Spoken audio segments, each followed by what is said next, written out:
for being here. This is day 3 of a 4-day conference, and it's going pretty well. We're getting some really interesting discussions. This is the question and discussions at the end of the coffee things are an unexpected success here. It's kind of, we were kind of worried about doing this online, but people are actually catching up with old friends, and that's kind of good to see too. Yesterday we saw Steve Ambler talking about the idea of targeting the level of nominal GDP, and more generally level targeting, history-dependent strategies, discussing with Rick Nicaro, and followed by discussion. Once again, the discussion, the questions reflected a lot of the concerns and also the benefits, of course, of NGDP targeting, especially things like communications, data problems, these things, just the nuts and bolts of running monetary policy.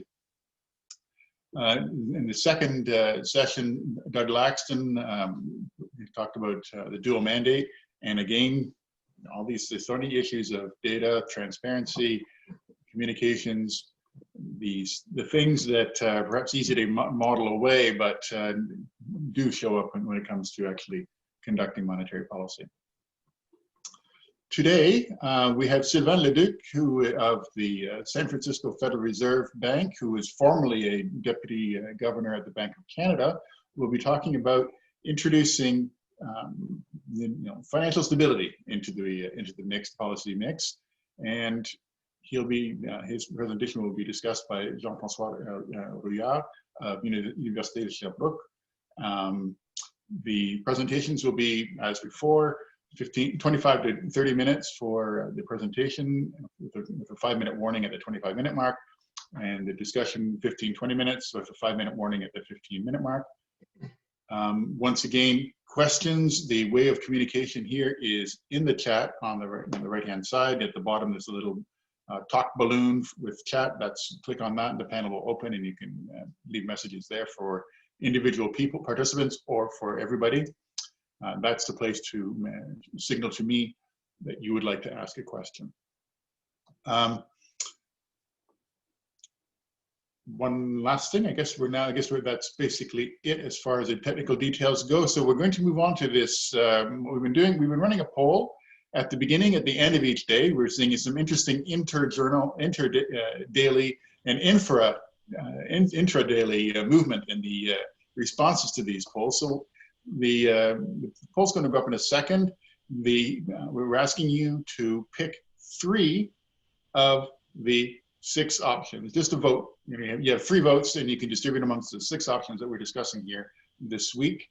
So, Catherine, there we go. So please, only your top 3 choices. No ranking. Just if they're in your top 3, please vote.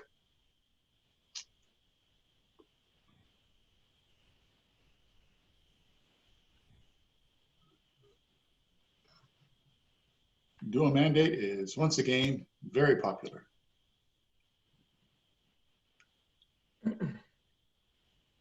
And still a few more to vote.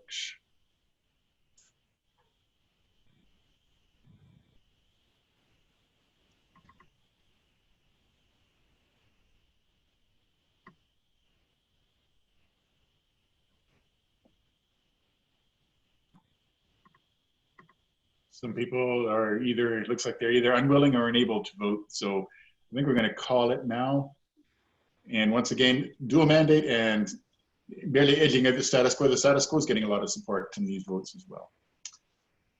Okay. So I think we're ready to move on. So as I said, the first talk will be given by Sylvain Leduc of the Federal Reserve Bank of San Francisco. Sylvain, it is yours.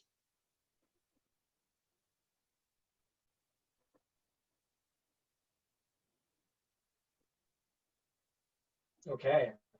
Well, good afternoon, everyone.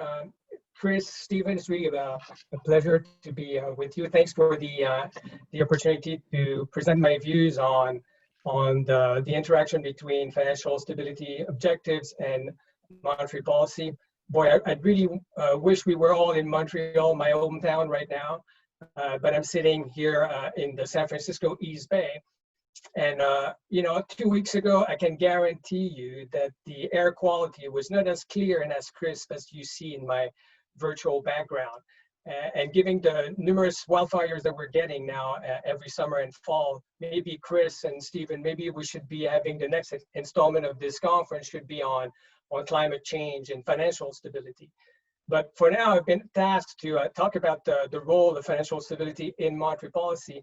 And to start with giving this topic, let me say that these will present my views and don't involve the Federal Reserve Bank of San Francisco or the Federal Reserve System at large. So given that, when I was preparing for this presentation this week and I was rereading my draft, I couldn't help but notice that I was referring at several places as the crisis, and referring to, of course, the global financial crises of 2008 and 2009. And I couldn't help but feeling that the draft was already dated in many ways. And of course, I was working pretty actively on this draft back in January and February, trying to meet the initial deadline for the work. But since then, of course, we've had a terrible pandemic that has derailed the longest expansion on record and set us back years in terms of employment.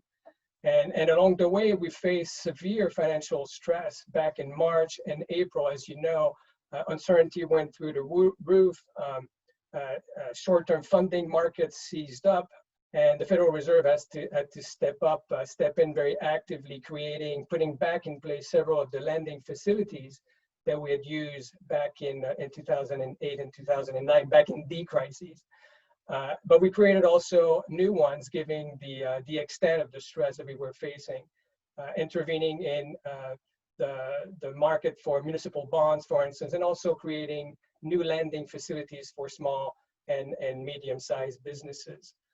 I think by now what we've seen is that this financial system has been operating, it's much smoother now. There's been an increase in confidence, and markets are operating more normally. I think what we've seen also is that the financial system, the banking sector, has been much more stable, has been a source of stability at the moment. The banking system is much better capitalized. It has more high quality liquid assets than we had in the past, and much less reliance on wholesale funding, for instance.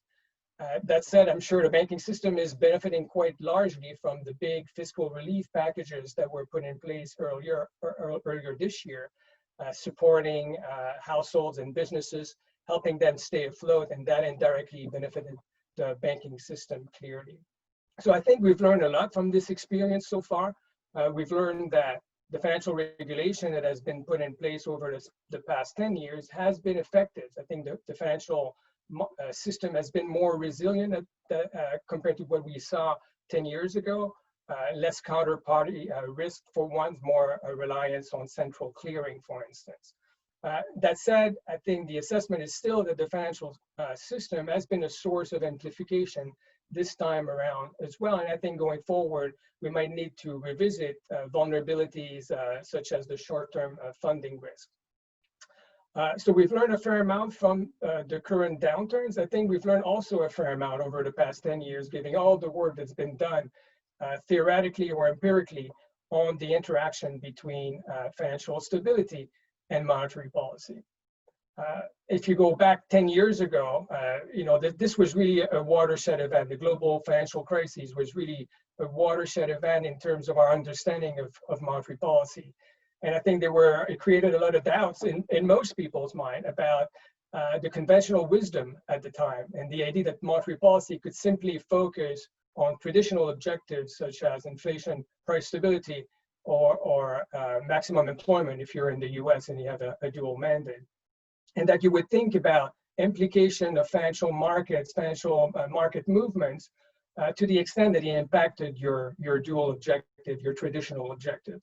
I think since then, there's been a lot of calls from academics, from policymakers, journalists, public at large, to maybe take into account more directly the impact of monetary policy decisions on financial stability and vice versa. I think so. So this is really the idea of conducting a more restrictive policy to lean against the financial cycle than you would otherwise do. And so here, what I'm going to argue is that conceptually, introducing financial stability objectives in efficient targeting framework is completely compatible with that. But I would say that, before you do that, you need to understand in practice, if you want to operationalize this, you need to understand the cost and benefit of leaning against the wind.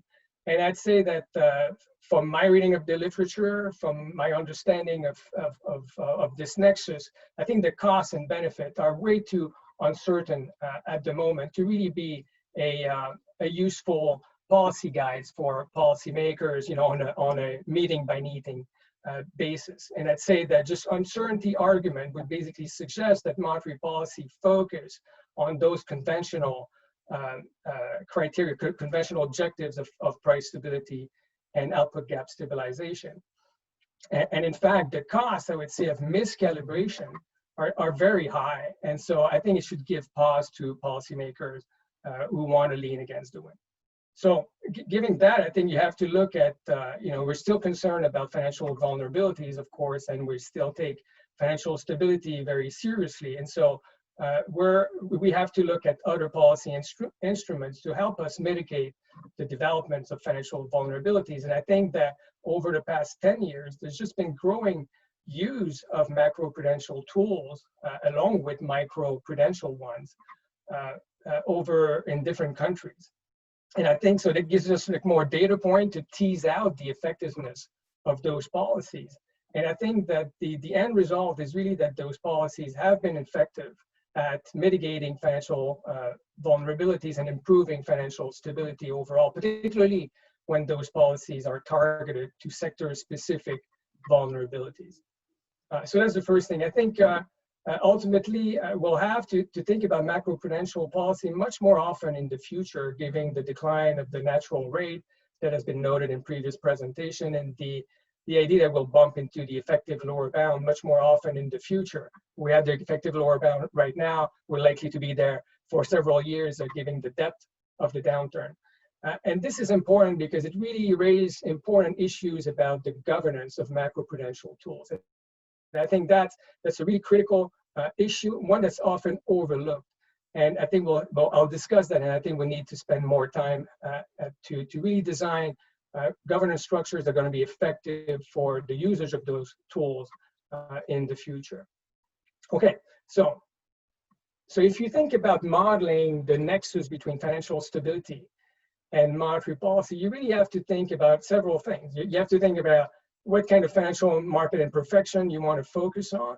But I think you need to think about two aspects of finance. One is it's the procyclicality. And second is the fact that the financial cycle is very persistent, has long duration, often above and beyond the macro cycle. And so, of course, financial intermediation, financial markets in general are beneficial. They allow you to allocate resources toward productive investment, towards productive use. At the same time, they can be a source of procyclicality and come to amplify the business cycles. And so the question is that faced with an environment where finance is necessary, but also a source of procyclicality, how should monetary policy be conducted in this case? And so just to fix ideas here, just to kick off the conversation, I'll just think about a simple financial accelerator model where entrepreneurs need external source of funding to finance projects, finance capital investment. And so think about a world like this where you have we're in good time, where you have a productivity boom. And think about a world where you're considering two different policies. One policy would be price stability, so the one in red, and another one would be the optimal policy in this framework under full commitment, and that's the black line. And let's look at one financial variable, equity prices in this case, but you could look at credit growth, you could look at net worth, and let's look at investment just to make the case. So what you can see from this figure here is that under the optimal policy to some extent lean against the financial cycle by being a little bit more restrictive than under price stability, so that there's less of a boom in equity markets. And that translates into less of an increase in net worth, less borrowing, and ultimately less of an investment boom. And so, like the monetary policy here leans on asset market prices to mute the feedback loop between financial variables and the real economy, thus mitigating the boom in investment and the boom in output. And what it turns out to do is that it ends up minimizing inefficient fluctuations. The fact that you can have inefficient boom in this environment, you can have too much borrowing that leads to too much investment and too much output growth. And you can see this. So I'm plotting here along the previous two lines. I'm also plotting the dotted blue line, which is the efficient allocation following this productivity boom. And you can tell that the optimal policy tries to get closer to that efficient allocation. And so you could ask, why, how are you going to do that? The optimal policy is often a little bit abstract in those framework. It turns out that in the simple environment, what you can do is just you can follow a speed limit rule, one that sets nominal interest rate as a function of inflation, output growth, and growth in financial variable. Could be equity prices, could be net worth, could be credit growth. And those one work very well, of course, in this environment. So, at least just if you use a simple framework, there'd be a sense that, leaning against the wind might be useful. Now, of course, when you think about this in practice as a policymakers, misallocation and inefficient allocation of resources are something you may think about. But clearly, the front and central issue is that vulnerabilities can really end up badly and cause financial crises, and that's I think the real concern. And we have growing evidence that leverage credit growth is an important indicator of future financial crises. And so the question is really, is leaning against the wind an effective tool in preventing future crises? And that's really the main question I think we have to address here. So how do you think about that? If you're a policymaker, I think if you want to lean against the wind, you have to come up with the cost and benefit of doing so. And so for me, just as a conceptual framework to help me think about, I think about 4 channels through which policy could impact the economy if you lean against the wind. So the first one would be the impact on current inflation and unemployment rate, or even future ones. The second one would be the probability of a crisis. How, by restricting monetary policy, are you impacting the probability of a future crisis down the road? The third channel would be the expected magnitude of a crisis if it were to occur. And then finally, the probability of exiting the crisis. Are you impacting that by varying the stance of policy? So let's think about the first one for the moment. I just want to make the point that it's not so clear if you view that as a cost or even as a benefit, and that really depends on the structure that you have in mind. So let's say you just have a standard framework with little financial market interaction, and that you conduct a more restrictive policy than otherwise would be the case under full price stability. Well, then you'll have a cost in terms of unemployment. It'll be higher than it would be the case if you were just aiming for stable prices, and you'd have less inflation, and that would be perceived as a cost. But then go back to my previous model, my previous simple financial accelerator model. In this framework, you actually have too much employment, you have too much of a boom, and so reducing them could be perceived as a benefit. And so whether you rank those as a cost or as a benefit is really model dependent. And so that's sort of tricky because we don't quite know what's the right model of the nexus between finance and macro. So that's the first point. Now, the second point, I'd argue that it's also pretty murky to look at the impact of monetary policy on the probability of a crisis, not only because crises are difficult to predict to start with, but also because of the impact on the vulnerabilities.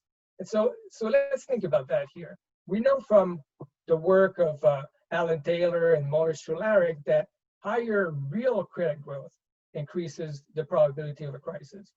So once you know that, you might think, okay, then we have a variable that we can influence to influence the probability of a crisis. And so the question is, should monetary policymaker tighten or loosen monetary policy to lower the probability of a future crisis?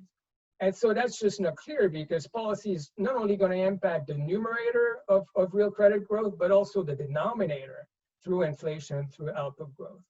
And so what's interesting is that, you know, at least for the US, the work of Mason and Jada, for instance, in the AJ macro, shows that most of the movement in real debt doesn't come from the numerator. It doesn't come from movement in indebtedness. It comes from inflation, and they call that Fisher dynamics. And in fact, if you think about the work of Greg Bauer, who was previously at the Bank of Canada, I think it's very interesting to see empirically that unanticipated contraction in monetary policy actually lead to an increase in real debt, at least initially. Okay, so it's counterintuitive. It increases real debt. It would ends up increasing the probability of a crisis. Over time, over the medium run, it tends to lower that probability.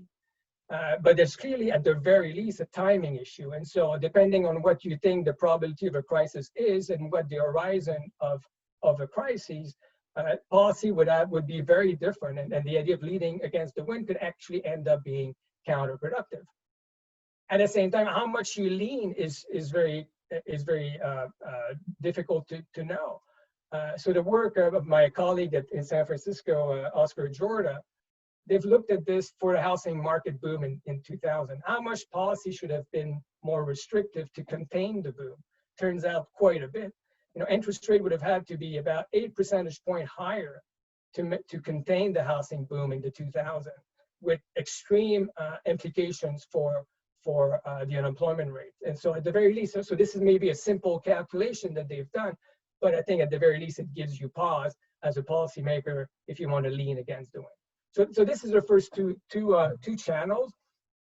The third one is really a point that has been emphasized by Lars Svensson, is that by leaning against the wind, you weaken the economy. Okay, so unemployment rate is going up, and hence, if the crises were to occur, you'll enter the crises on a weaker footing, potentially increasing the amplitude of this crisis.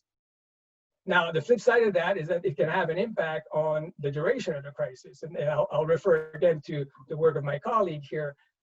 So we know that countries that have less real credit growth coming into the crisis tend to recover faster. So if monetary policy can contain the increase in real credit growth, and you face a financial crisis, arguably you're better off and you can exit more quickly. So all this are channels that you have to think about when you're setting up your policy stance. Ultimately, you have to net them out. And so to do that, I think you need a framework to do the cost-benefit welfare cost calculation. One could be that you use a semi-structural approach. So you use a framework to guide the different channels that would be present in your environment. And then, knowing these, you could use just empirical relationship, such as those that I just described, to sign and to give a sense of what the magnitude of those channels could be. So this has the advantage of simplicity to my mind. But one important aspects of the transmission mechanism that is missing is that because you cannot capture, because it's reduced form in spirit, you won't capture the effect of systematically leaning on the financial cycles, that impact on expectation and hence the behavior of household and firm. And I think that's an important aspect. In contrast, if you use a structural approach, if you use just a full-blown dynamic model, you could capture this last impact, the fact that by systematically leaning with monetary policy, you can impact expectation and behavior.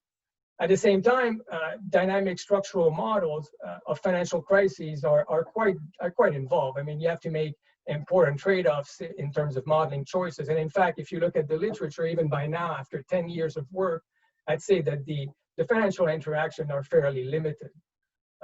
And also, I think you miss on the long duration of those cycles, the fact that the buildup in vulnerabilities are really slow moving and may lead to financial crises down the road, but but much, much more after the business cycle on average. So that's something we're still, I think, still struggling with. So my assessment at the end of the day, when I look at that, is that the quantitative analysis is interesting and informative, but I think it's way too uncertain to really be useful as a guide for monetary policy making in real time.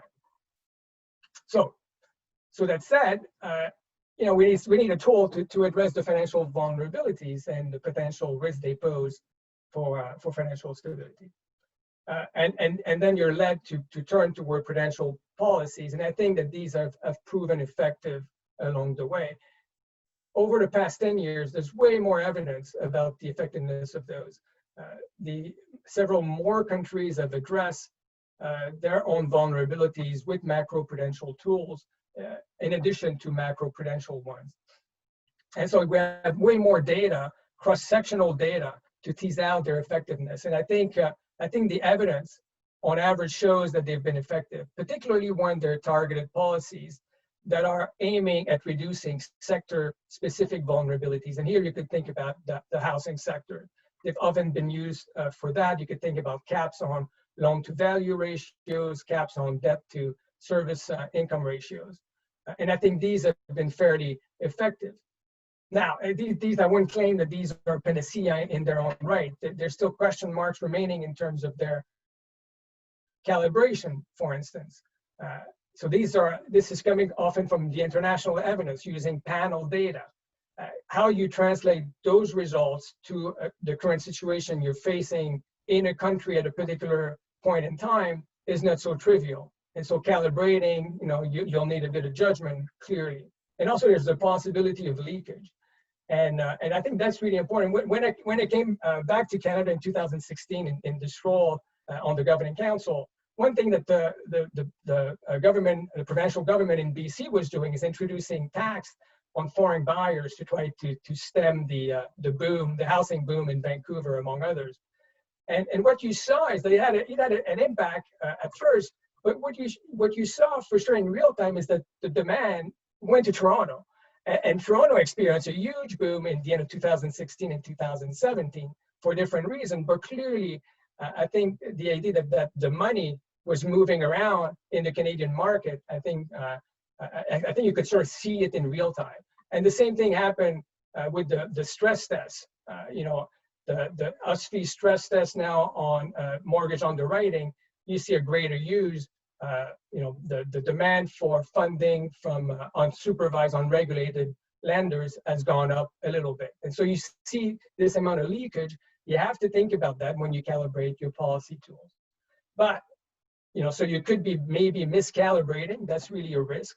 But I think the effect would be much more limited compared to using monetary policy and miscalibrating monetary policy, given that, just to use the famous words of Jeremy Stein, it gets into all the cracks. And so that's an advantage and a disadvantage at the same time, in the sense that it impacts the whole economy and has a big implication in terms of unemployment and inflation. So the other thing we have to think about is really the governance issue. And this, to my mind, is really important. I would be of the view that to use these effectively, you have to have an institution that's really knowledgeable about macro and about finance, because they're macro tools, in spirit, in design. And so giving these tools to more micro institution could work. I think it works in Canada in part. So USFI, for instance, has the countercyclical capital buffer. It works, I think, in part because there's a lot of collaboration across institutions in Canada. And so the expertise of the Bank of Canada, for instance, in terms of macro and macro finance could be brought to bear when we're maybe OSFI is considering in varying the CCYB. But absent this collaboration, I think it makes it pretty challenging for some institutions that don't have this knowledge to have ownership of the macroprudential tools. And so at the very least, I think we have a governance structure where the central bank has to be involved if it doesn't have sole power over those tools. And of course, macroprudential tools have impacts on distribution. They have distributional effects. So you you may want to have elected officials in committees. And this pause, of course, this creates issues, also potential costs in terms of creating inaction biases. And the idea that, of course, politicians may not want to tame down on a booming housing market just before an election. And so we have to take these into account as well.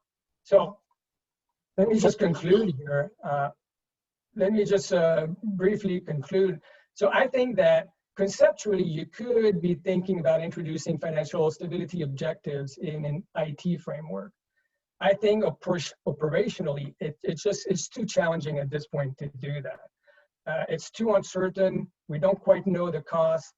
The cost of miscalibrating the policy stance are very high. And so to my mind, it's much better to use targeted macroprudential tools first to address emerging vulnerabilities. And by now we have a better sense, that these tools can be effective. And so giving uncertainty about monetary policy and how it can impact the different channels I talked about, I think you're much better off using macroprudential tools first, even though they also are uncertain. But then I will say that the cost of miscalibration is more limited in this case, and that you probably want to use them gradually and be ready to make adjustment. I'll give you a good example here in closing. OSFI introduced stress tests back in 2016 and early 2017 on the high ratio mortgages first. And we knew that there'd be movement in towards the low mortgages, the low ratio mortgages after that. And OSFI over time introduced the stress test for those mortgages also, for low ratio mortgages. And these have been amazing in containing the allocation of credit to highly indebted households. And I think the Bank of Canada Financial System Review shows that very clearly. And so I think Canada is actually a good example of the use of macroprudential tools and how effective they've been. So let me stop here. Thank you. Okay, thank you, Sylvain. And the comments will be given by Jean-François Rouillard from Sherbrooke. I think, Sylvain, if you just stop sharing your screen. There we go. There we go. And Jean-François, the stage is yours.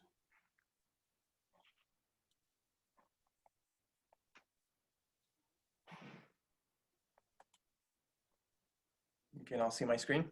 Yes. That's good. Okay, well, thank you very much, Stephen and Chris, for giving me the opportunity to discuss Sylvain's paper. So I'm the second Montrealer today to discuss financial stability. So let me start. First, well, I've noticed a bit of a continuity in Sylvain's ideas. My first reaction when I received the title of his paper, I saw the word uncertainty. It was the first word of his title. And well, I thought I've seen uncertainty in Leduc somewhere else. And actually, Sylvain has a very famous paper with Zheng Liu on uncertainty shocks. So today is not about uncertainty shocks, but uncertainty is certainly important to for policymakers in that case. And so I really enjoy reading his paper. The talk was very complete, though there's going to be a bit of an overlap with the ideas I'll present here. His thought process through the paper is also very clear and easy to follow. So let me first start by summarizing the main points he makes in the paper and the presentation, but he's already done a very good job. So there's not that much to add. And after that, I'll just present some of my views on that topic. So the main problem I see here for financial instability is that there could be tendencies for firms and households to overborrow, or there could be some credit inefficiencies in the lending process. That could be because of some pecuniary externalities or for other reasons as well. So as Sylvain writes in his paper, introducing financial stability as an objective of monetary policy is fully consistent with the flexible IT regime. The problem for not using leaning against the wind or monetary policy in general is much more because we have very uncertain knowledge of the financial cycle, models and parameters that are used. Maybe it's because they've been started to be being used not that long ago, after the financial crisis mainly. There's more research, of course, but we're not there yet to make clear recommendations. And exactly like Sylvain says again here at the bottom, given that monetary policy impacts the overall economy, the costs of miscalibrating policy are likely to be high. And that then we have alternatives to leaning against the wind or interest rate policy, which also have been used quite extensively in Canada. They're called macro-prudential policies. Again, another quote by Sylvain, I don't have that many, but a few like this. Using other policies here than monetary policy to address financial stability objectives may be more promising.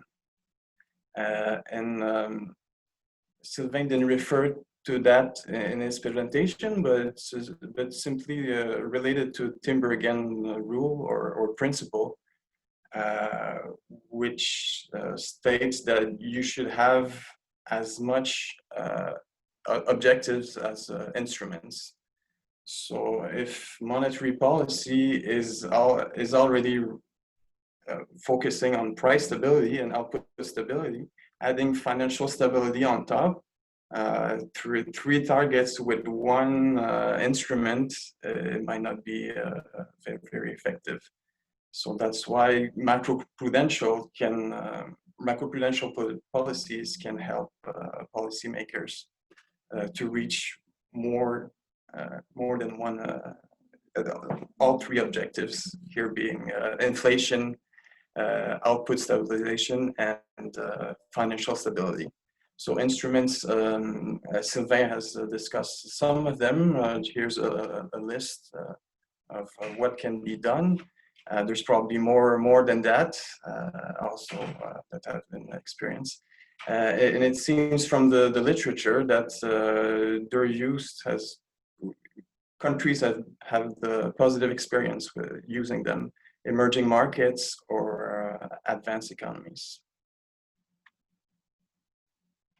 Okay, so that's my summary of Sylvain's ideas. Now, let me share my views with you. So I agree with Sylvain on most points, but Sylvain was a bit cautious about the use of monetary policy. I would say I'm a bit more strongly opposed to leaning against the wind.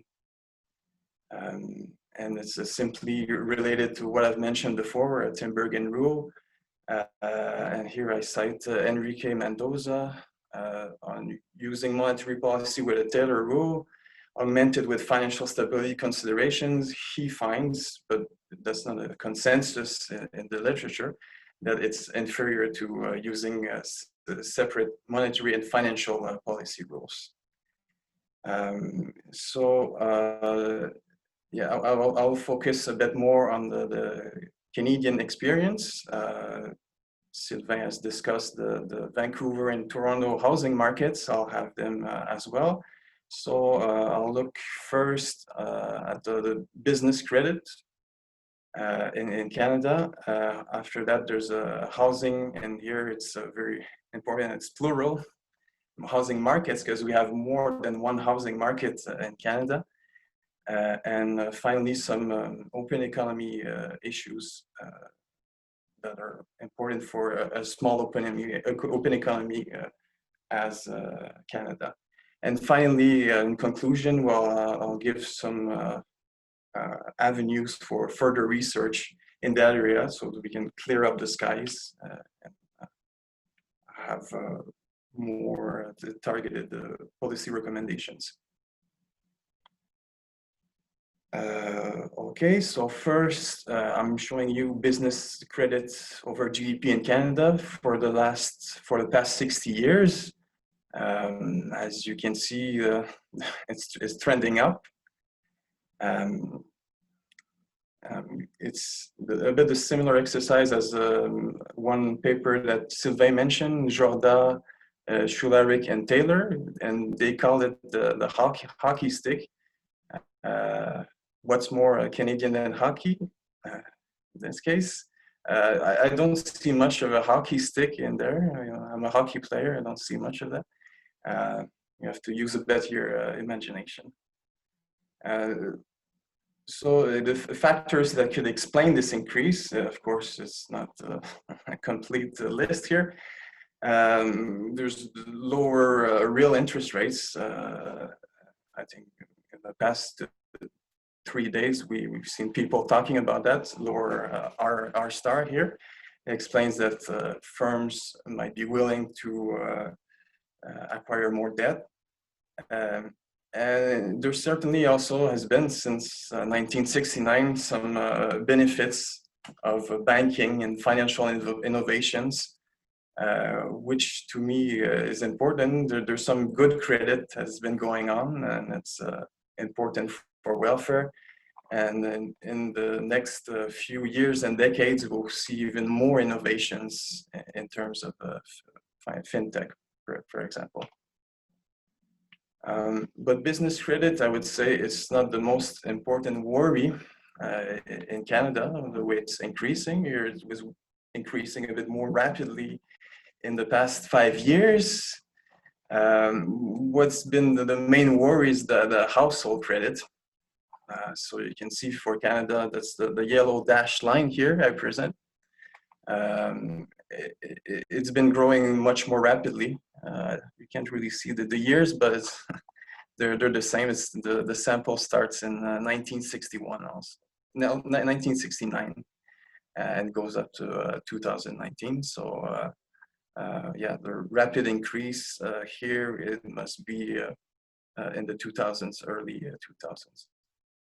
And it's over GDP, so credit is growing at a faster rate than the economy itself. So there are some vulnerabilities to that. When Mark Carney was the governor of the Bank of Canada, he was expressing many concerns about this rising household debt, and I'm sure people in the Bank of Canada are also closely looking at what's happening. And here, Sylvain talked about the different markets in Canada for Toronto and Vancouver, and the macro-prudential policies that have been used in BC and Southern Ontario. They had an effect for a while in these two markets. So the decrease started a bit before in Vancouver. The policy was implemented before, also in 2016. And in 2017, then in the Golden Horseshoe Valley, so Southern Ontario. So you see price have dropped because they were increasing quite rapidly in Toronto.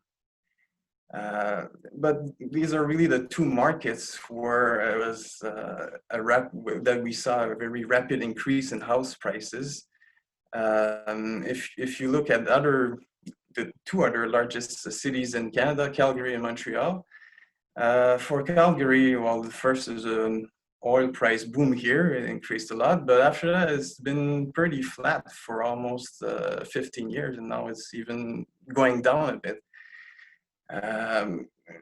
So I believe that the case of having a monetary policy that goes in all cracks is not appropriate here. You have different housing markets. Maybe it would have been good for Toronto and Vancouver, but that's not all of Canada. There's also other cities. So macroprudential policies seem more targeted, more appropriate here.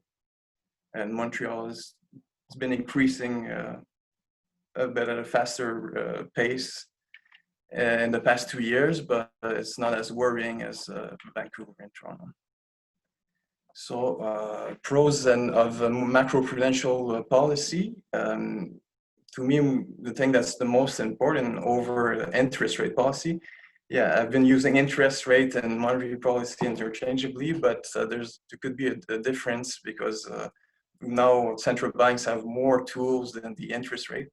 I think you all know this. And it's more targeted, and there's also so many instruments that can be used to affect the financial stability. About the governance, Sylvain was closer to action than me, but it seems from a report in the IMF that it's working quite well to implement these macroprudential policies. They just noticed that it's a bit complicated. There's many agencies involved, plus we have a federal system. But overall, the implementation has gone pretty well.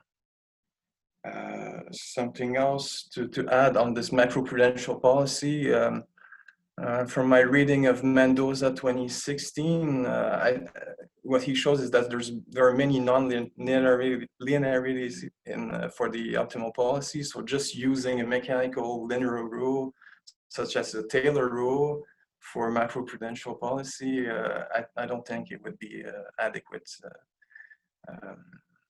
So that there has to be more complicated rules, or it has to rely on the discretion of policymakers here.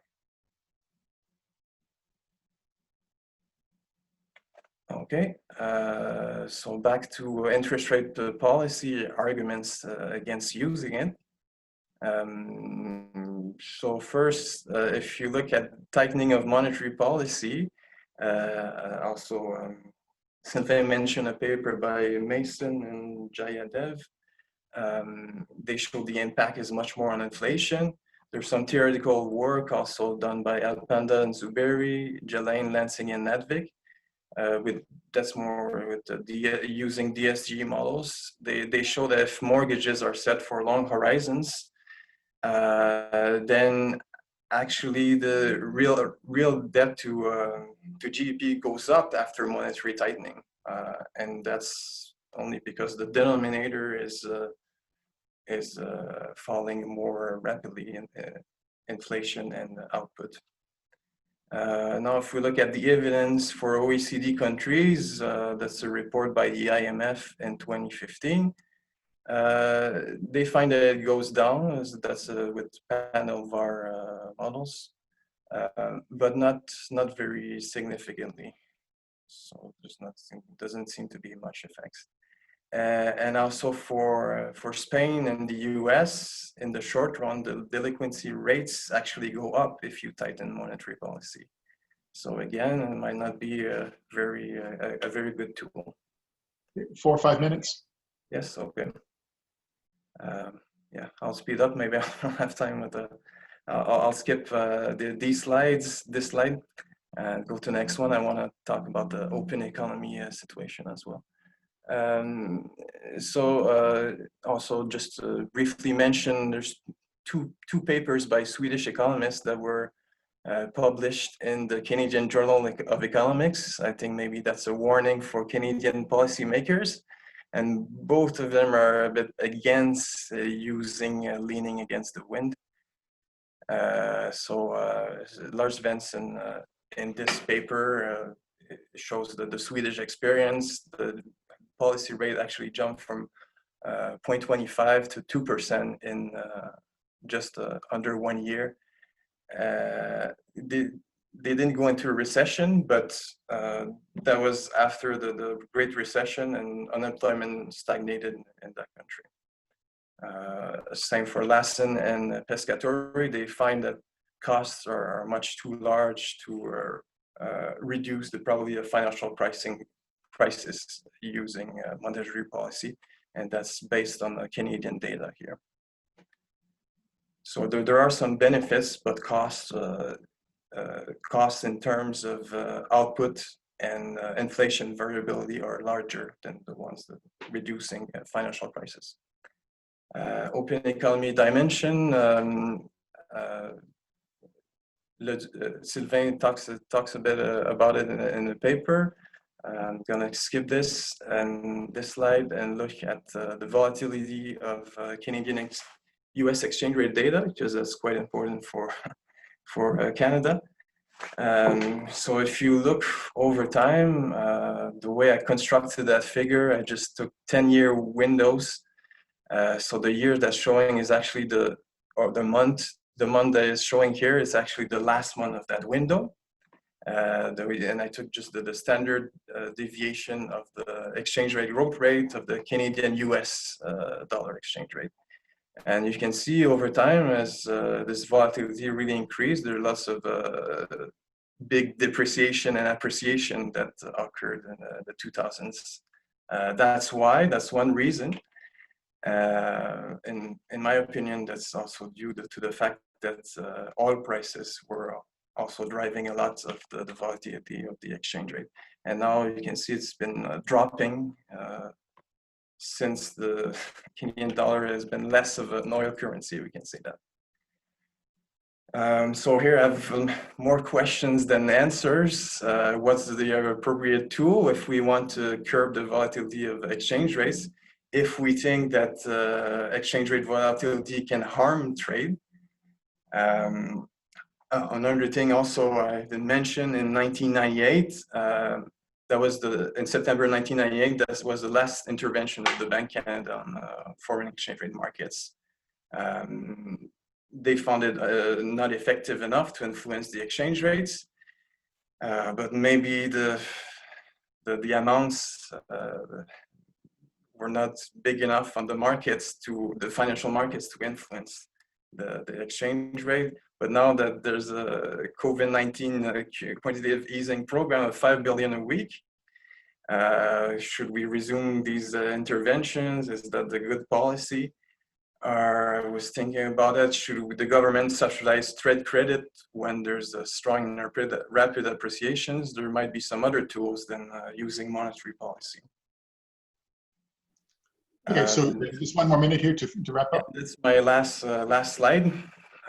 So just a list of suggestions for research, like I said, to clear up the skies. That's what we need, more research. We haven't talked too much about bubbles. We have much time, but some people find that it's compatible with individual rationality. But maybe it's also time to have more behavioral expectations in macro models, and could mean different results for policy interventions. Second, I was thinking here about the heterogeneous agents, new Keynesian models, Hank models that seem very popular at the moment, and how the different effects of leaning against the wind and macroprudential can have on different parts of the population can affect welfare, total welfare. And my last two, so what's important, I think maybe that part is related to the pandemic, but we're seeing and we'll see public debt increase a lot. Does that affect the sustainability of private debt levels? That's more a question here, and I think that will be answered in a few years, in the next few years. And finally, can QE also, there's another monetary policy tool, can it be used for financial stability purposes, or eventually even tapering? So far the Bank of Canada is buying much more government bonds, but if it can target some markets and affect financial stability, I'm not an expert on banking or financial stability, these parts, how to do it at a micro level, but there might be something interesting, just ideas here. Okay, that's all. Thank you very much for your attention. Okay, thank you, Jean-François. And now we're moving on to the question period. And once again, if you could use the chat box to the right-hand side to signal in your interest in asking a question. either directly to me or to everybody. I mean, I'm monitoring. The first question will come from Nariana Kochilakota. So Nariana, if you're ready. Yeah, thanks a lot. Thanks, Sylvain and Jean-François. I thought that was a great session. I learned a lot. I had two comments, I guess. So one is, I thought that you both offered, to my mind, pretty compelling critiques of the use of monetary policy to achieve financial stability objectives. But I felt that you might have been guilty of exaggerating the benefits of macro-pru. A lot of the uncertainty, the issues that you raised, I think, with monetary policy also exists with macro-pru. I think we're still learning about how to use it. In Jean-François' talk, he mentioned that it's so complicated that actually we should be thinking about using a discretionary framework as opposed to a rule-based framework. That is, that's going to create a lot of uncertainty, I think, for financial institutions and those who rely on financial institutions. So I think that we want to be careful about exaggerating the benefits of macro-pru. The second comment is, so that I think that what you said at the beginning of your talk about the Fed's aggressive and I think effective response to the financial instability induced by COVID-19 is actually a strong argument that to support what you were saying about monetary policy not being used for financial stability reasons. If the Fed has the ability, has learned from the episode of 2007 to 2009 to be more effective at cleaning up the mess, shall we say, after we have a financial outbreak of financial stability, and it seems to me that they have. I think that's another strong argument for not trying to be acting ex ante. You can instead act effectively ex post. Okay, Sylvain? Yeah, thanks, Nariana, for the comment. I mean, I agree with the first one. Maybe it didn't come across as much as I wanted in terms of macroprudential facing uncertainty. This is why I talk in a piece of the paper in the talk also about, the idea of using them gradually, because I think we're still learning about their effectiveness and the magnitude that we need to, about their calibration.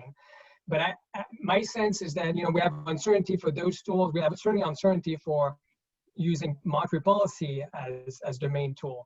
Giving the two, I would lean towards macroprudential just because, again, they're more targeted. So if you miscalibrate, my sense is that the impact will be not as pronounced and severe as if you miscalibrate the policy stance. So I agree. Basically, I agree with what you're saying, and that's why I'm saying there's still a lot of question marks left if you think about the calibration or the potential for leakage.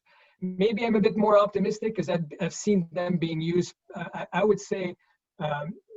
Pretty well. I think they've worked well in Canada in dealing with some of the high indebtedness. I mean, most of these were the macro-pru measures that were introduced. They dealt with the housing market, but really we were concerned about high household indebtedness, particularly the fact that the most household at risk were increasing their level of debt. And I think that the macro-pru measures that have been used in Canada have been well targeted, and you've seen the level of indebtedness from highly indebted households really going down over the past 4 years. So my view might be a bit tainted by my experience in Canada. Next up is Angelo Molino. Angelo? Thank you. Yeah. I was curious, the last couple of days we've been talking about things like the level of the inflation target, whether we should change the mandate to look at nominal GDP or a dual mandate, whether we should worry about more history in our policy making. Do any of these decisions interact with financial stability concerns? I mean, does something like the level of the inflation target have any consequences for financial stability or any of these other choices that we've been discussing over the last few days? Yeah, I would say a great question. Thanks, Angelo. I think you see it right now.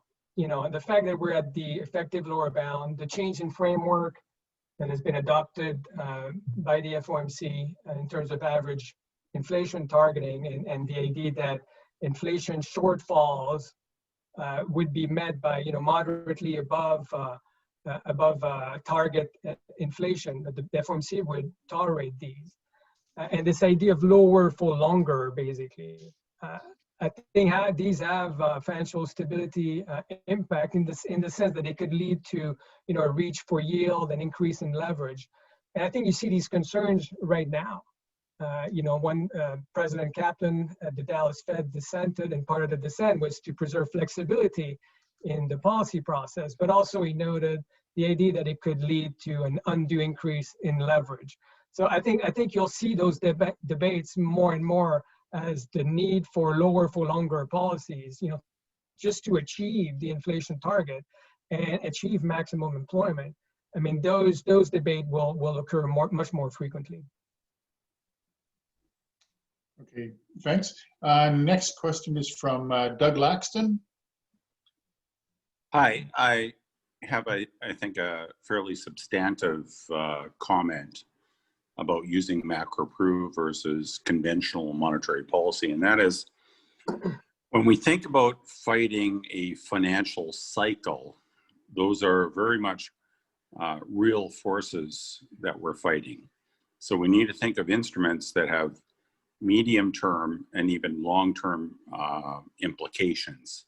And so those are things like capital requirements or capital buffers, or these are things that are not like changing the overnight policy rate.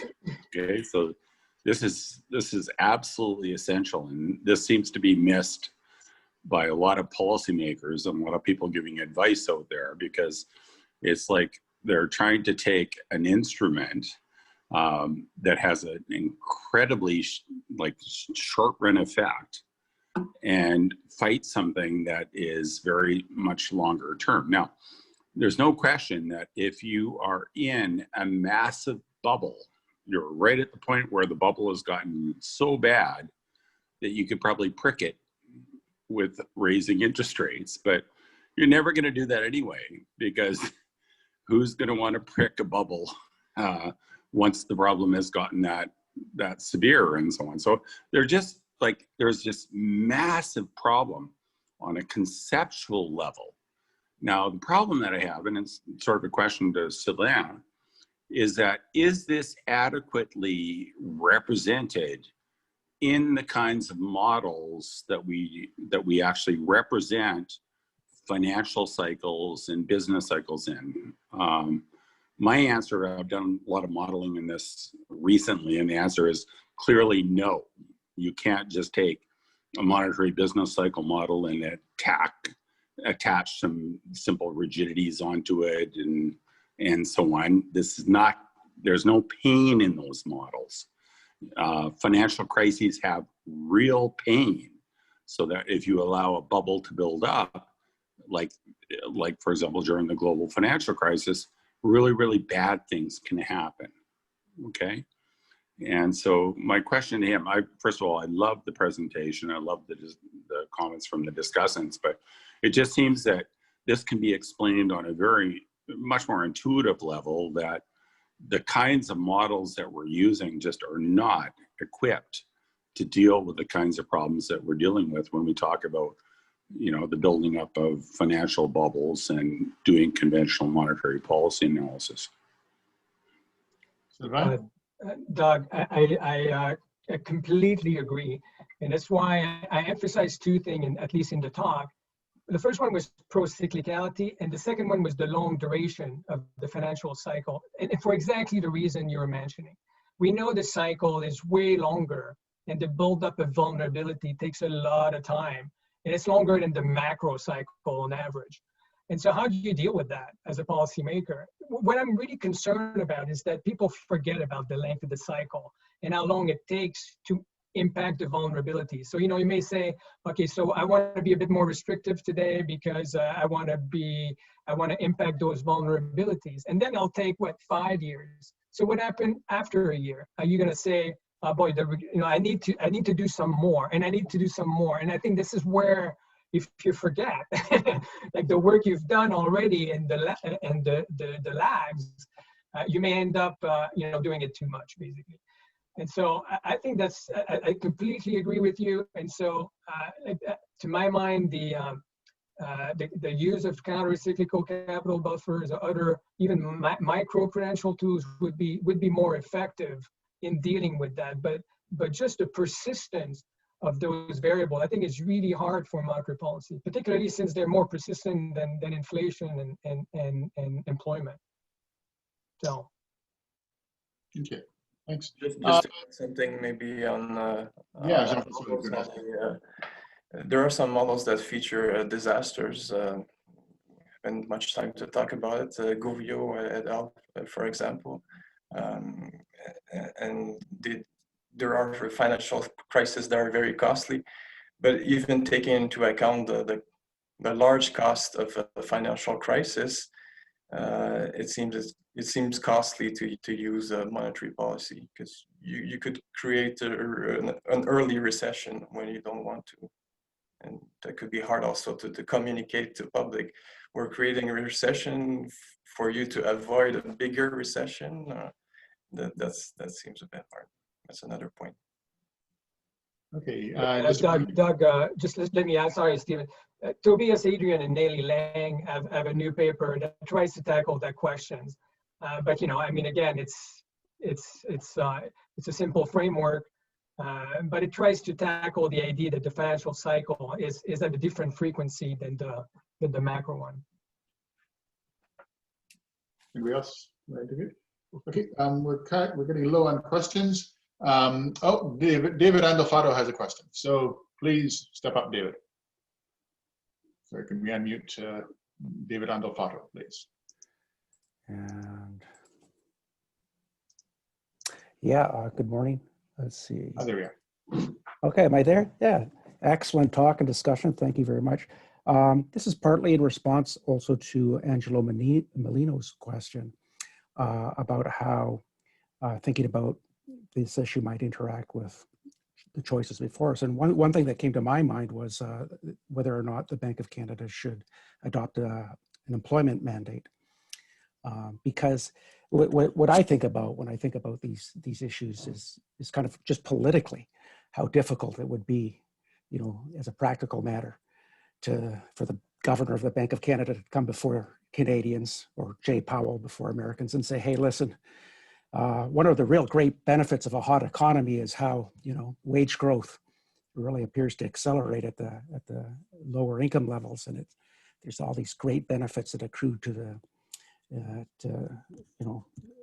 the poorer segments of society. But I'm afraid that because the asset market is kind of frothy, that I'm going to have to raise interest rates on you to kind of insure against what might be a collapse. And oh, by the way, so all you indebted households, the poorer ones, I'm going to have to increase the cost of you rolling over your debt. In the meantime, I just don't see it. I mean, politically, it's just a no-go, and more so, to answer Angelo's question, it would be even more difficult if the bank had an explicit employment mandate. I don't know if you have any thoughts on that. Yeah, David, good questions. I think the distributional issues are so important right now. You see it right at the moment, right? I think policymakers are going to give speeches. The first question they get is like, why low rates has an impact on me savers, and how should I think about that? Is this fair? So those questions now are rising up, especially in the US, given the level of inequalities, is one of the central questions that people are getting. And this would compound that, no doubt. So that's why, my sense is that the macroprudential policies are better, but then, you have an impact on distribution like right away, because now you're saying you can't get a house or you can't get a mortgage. I mean, maybe this is where the governance structure is so hard, because that would tell you why, maybe we're better off having an elected official. Maybe the Department of Finance has to be involved. The Minister of Finance has to be involved somehow. Should they have full control over it? It's not so clear, because at the same time, there's a trade-off in terms of inaction biases that may creep up if elected officials have full control. So maybe a committee is better, but I think it tells you that the distributional question is really front and central in the use of those tools for taming vulnerabilities. So. Okay, there's a question in the chat. I'm just going to read it out. Can we have a little more discussion on the role of the exchange rate in correcting financial market imbalances that show up fundamentally in the current account? I'm thinking about the lead up to the GFC in 2008, which is signaled by a wide and growing CA current account deficit in the US, but was triggered not by an exchange rate correction, but by a housing market crash. So does anybody want to talk to that? Yeah, so I think that's a great question, something we have to think about some more. Of course, the Bank of Canada, for instance, always used exchange rate flexibility is a good thing. It operates as a shock absorber. So I think in theory you can make cases that capital inflows could be inefficient and cause undue boom in asset prices and come to worsen the vulnerabilities in the housing sector. How do you deal with this is not so clear. Should you try to again use policy to have an impact on exchange rates? Maybe tame the inflows or use other policies. I found the experience, for instance, of Turkey about 10 years ago to be really interesting, because they've had that problem of after quantitative easing in the US, you had these inflows into emerging market economies.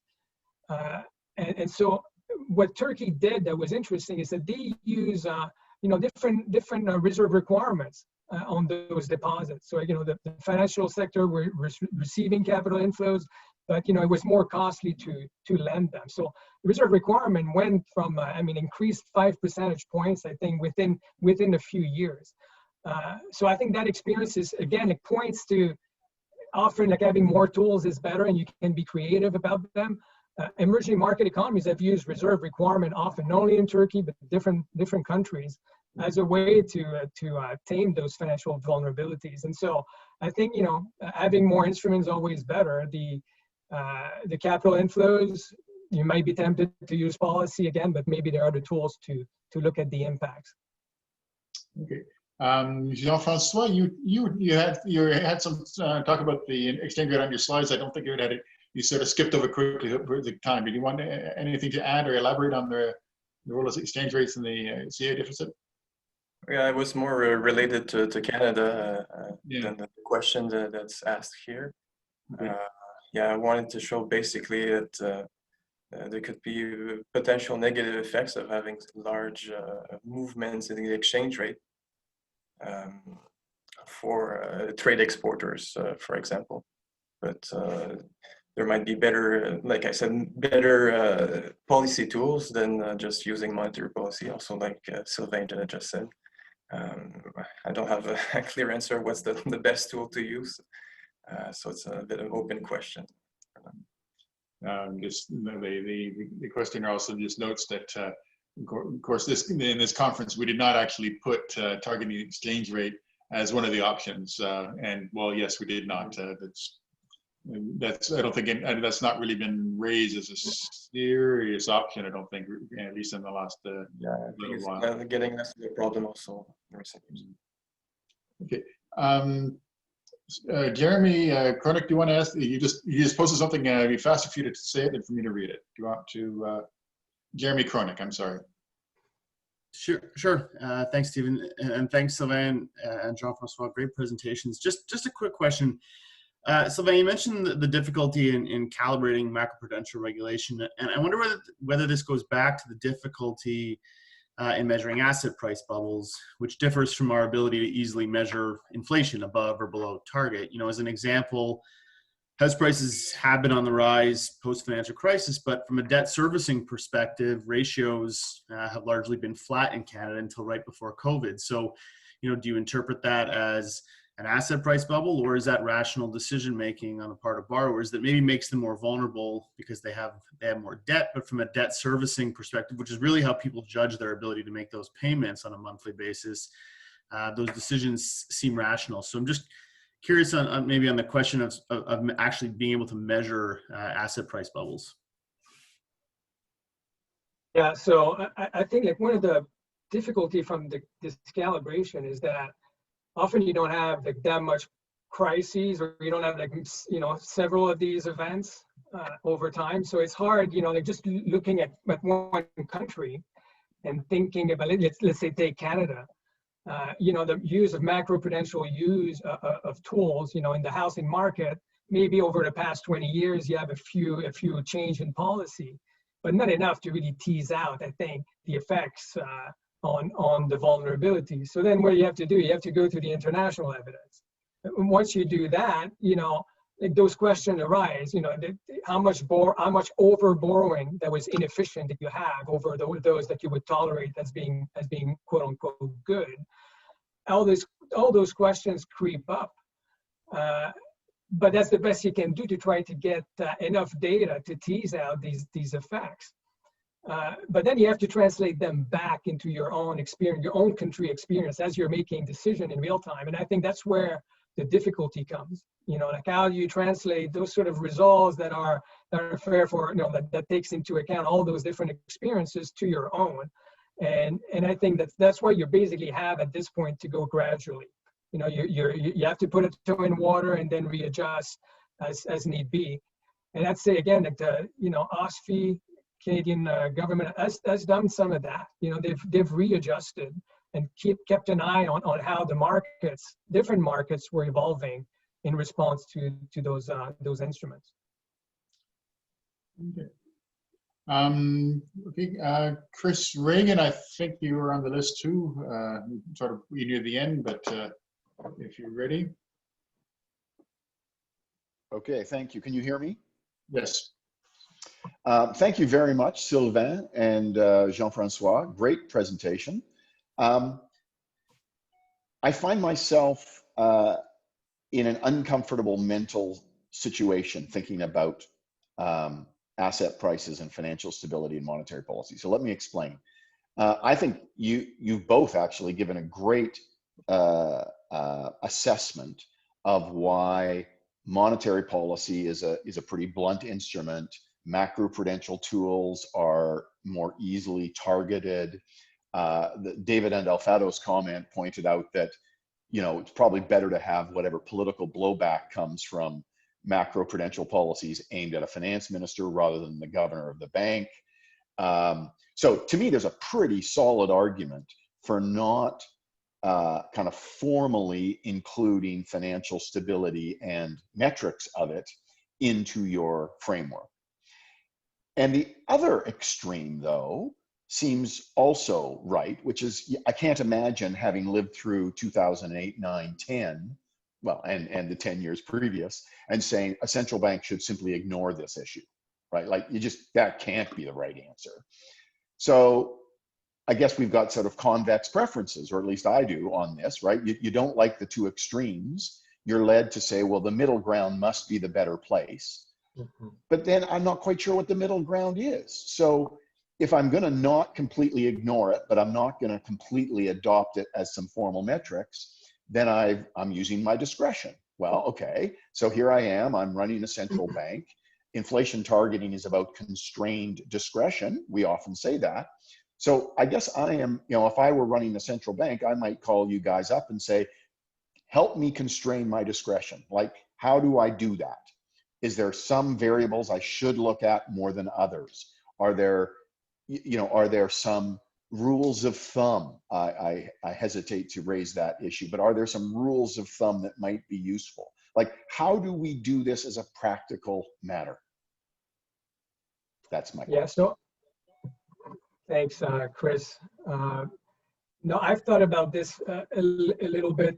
I mean, clearly, you know, if you go through the financial crises, it's difficult to just not take into account. Or if you're in Canada and you're making policy, and you see the level of indebtedness in Vancouver and Toronto, and you want to lower rates, it's certainly giving you pause. I think you just have to acknowledge that those imbalances are there, and you know, you don't want to be responsible for triggering a financial crisis, you know, down the road. I mean, you certainly don't want that. And understand, you know, maybe the governor of the bank to take these into account, but nonetheless, you have to think about how you calibrate the response. And I think if you're going to be, you know, it's fine to use judgment. The models are the models, and we don't have a good understanding of the economy. And we always say, well, then given the uncertainty, we have to use judgment. But I mean, you want to have informed judgment at the same time, I think. And so, because then the calibration of the tool is important because it has so much impact on the rest of the economy. And I think to me, what's changed in my thinking maybe over the years is that we just have much more evidence on macroprudential tools. And the fact that they seem to be working better. And we have more experience in Canada, for instance. And so that leads me to say, okay, we have a trade-off to make here. You know, none of them are perfect. And I think hopefully I conveyed that message in the talk. You know, nothing is perfect here. But I think if you have to weigh the cost and benefit, well, I'll lean towards macro-pru. And I think what I'm concerned sometimes about is that we might have those tools. If the central bank decides to use them, to use policy, you know, other institutions will be more than happy to let the central bank venture into that space. They don't want to use their tools. They don't. You think OSFI wants to use the countercyclical capital buffer? No, they don't want to. And most time they don't want to do that. You know, the banks are going to be angry. There's going to be all sorts. You know, like there's reluctance from, I think, other institutions to weigh in. And so, you know, if the central bank says, well, you know, I think this may be too costly, we should be considering other tools. Maybe there's some you know, persuasion that goes through, and maybe we end up with those different tools. So the thing is, I think you can be quite dogmatic, because if the macroprudential really doesn't work, at one point maybe you have to weigh in a little bit too. It's uncertain, and you'll have to do it gradually. So I don't want to come across as completely dogmatic here, because I think, you know, if you're in the policy room, those creep up. I mean, for sure, like it certainly gives you pause when you see a level of vulnerabilities that you see around. Nick Rowe has a question, or I think he wants to restate a question. Yes, I loved Angelo Molino's question, and I want to re-ask it in a much more specific form. Yesterday, we were comparing a nominal GDP target to an inflation target. And Steve Adler, I think quite correctly, made the argument that, perhaps I'm rephrasing Steve's argument, a nominal GDP target would create more financial stability than an inflation target, because given that most debts are denominated in dollars, they're nominal debt, if your real income growth rate falls, if real GDP growth rate falls so that debtors are less able to repay their debts, this would at the same time, with an NGDP target, mean that the inflation rate, so the implied or implicit inflation target, would have to rise, which would redistribute wealth away from, let's get the right way around, creditors towards debtors. It means a nominal GDP target would make for better risk sharing between debtors and creditors. Is this argument right? I think it is. Does it matter enough that we should think of a nominal GDP target as a way to improve financial stability without having a standard macro downside? Thanks.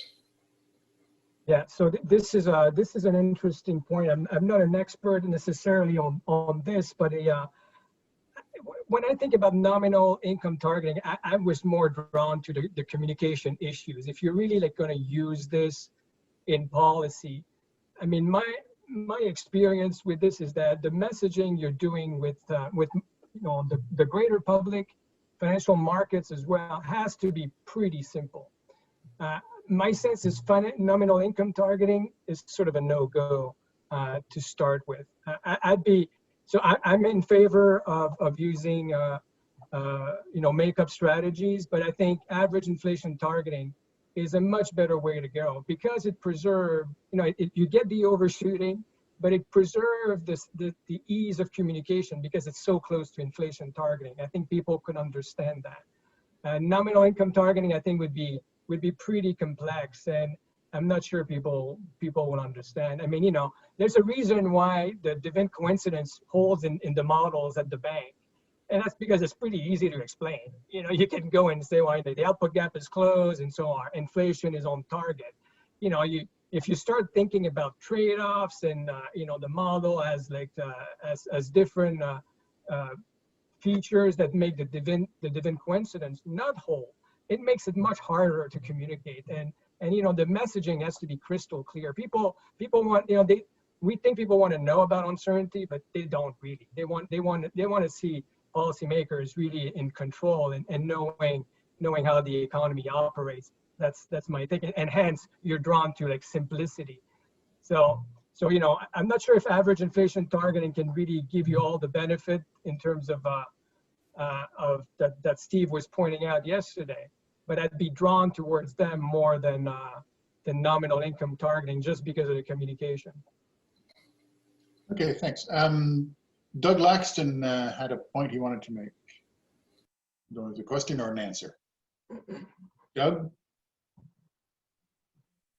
I was trying to draw an analogy by saying that conventional monetary policy has short-run effects, and macroprudential tools have medium-term and even longer-term effects. But there's an even more important distinction that leads us to separate the two types of analysis, and that is that when we think of conventional monetary policy, we think more about the short run output and inflation trade-off and so on. And when we think of financial stability, first of all, we don't even know what financial stability is.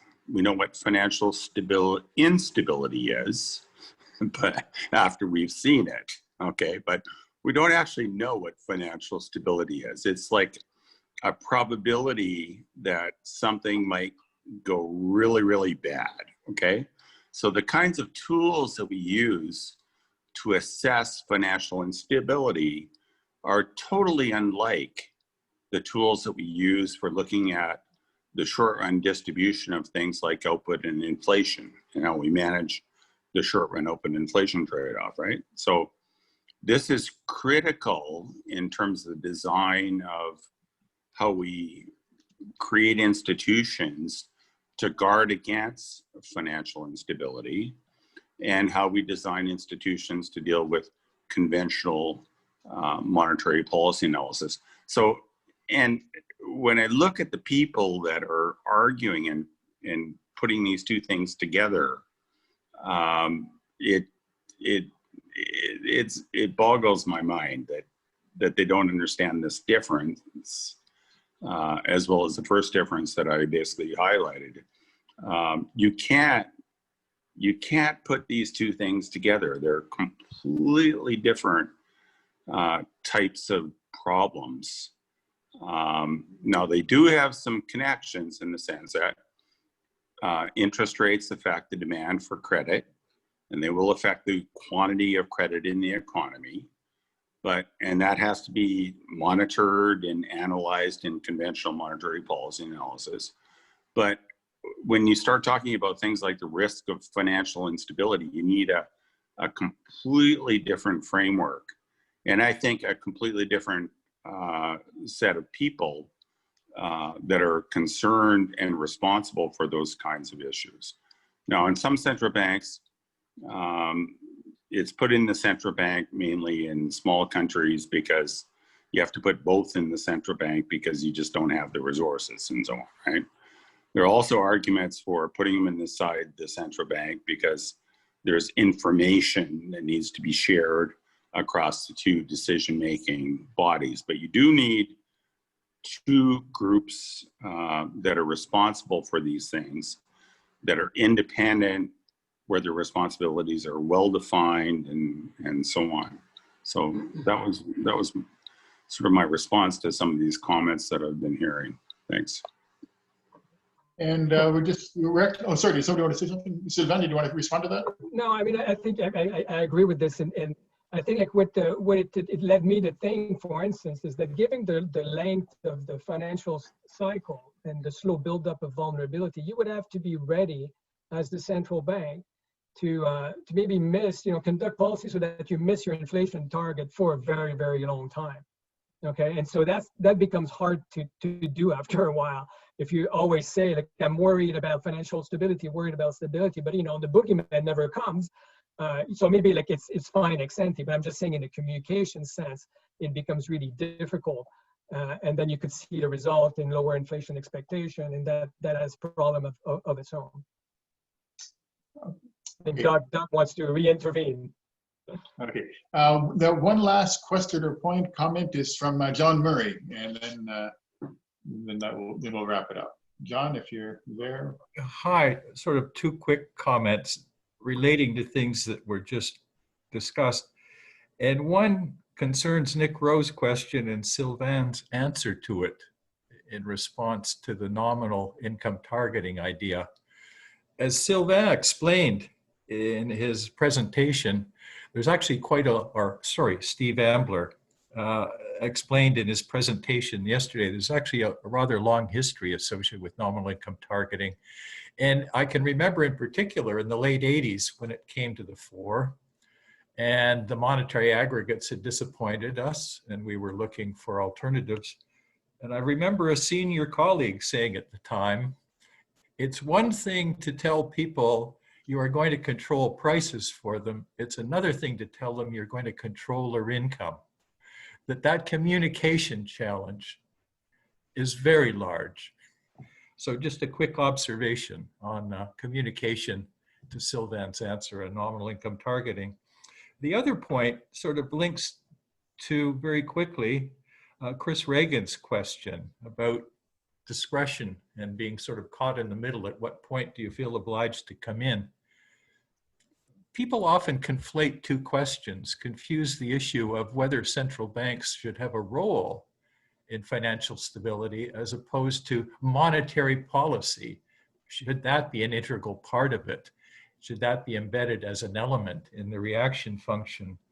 And saying that you're against leaning, which I'm also on that side, is quite different than saying that there isn't an important advisory role for the central bank.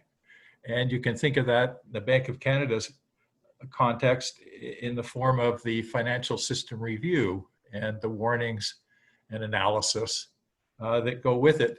Nevertheless, there is a point, and I'll end with this, which the Bank of Canada puts forward, that it could be monetary policy that is a third or fourth line of defense.